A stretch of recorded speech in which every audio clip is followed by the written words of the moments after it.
या निवडणुका आल्या ना की सगळं वातावरणच बदलतं बघ. आजोबा, हम्म. तुम्ही टीव्हीवर सारखं राजकारणच का बघता? हे बघ बाळा, अरे ह्या बातम्या म्हणजे फक्त काय राजकारण नव्हे, अगं यांनी आपलं भवितव्य घडतं.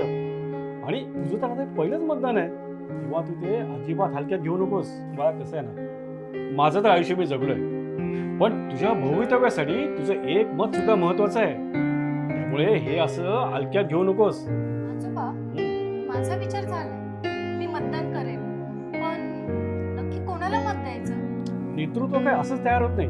त्या नेतृत्वासाठी ना अशी त्याच्या इच्छाशक्ती असायला पाहिजे. म्हणजे समाजामध्ये वीज, रस्ते, पाणी हे सर्व तर आलंच, त्याबरोबरच आपल्या प्रभागात स्मशानभूमीचा प्रश्न आहे तो सोडायला पाहिजे. अगं गेली 25 वर्षे हे काम रखडलेलं आहे. त्यामुळे आपल्याला अशाच लोकांना मत द्यायचंय जे पायाभूत सुविधांपासून आपल्या प्रभागाचा विकास घडवून आणतील.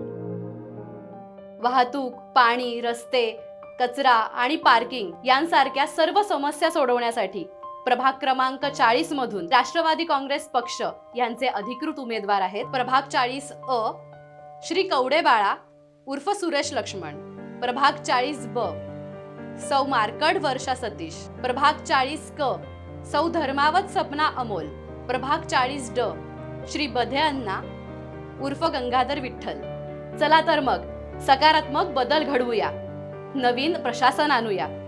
पुणे महानगरपालिका निवडणूक 2026 घड्याळ आणि तुतारी या चिन्हासमोरील बटन दाबून आपल्या उमेदवारांना प्रचंड बहुमताने विजयी करून द्या. विकास, विश्वास आणि स्वच्छ प्रशासनासाठी मतदान करा. विकास पदोपदी, म्हणूनच राष्ट्रवादी. राष्ट्रवादी पुन्हा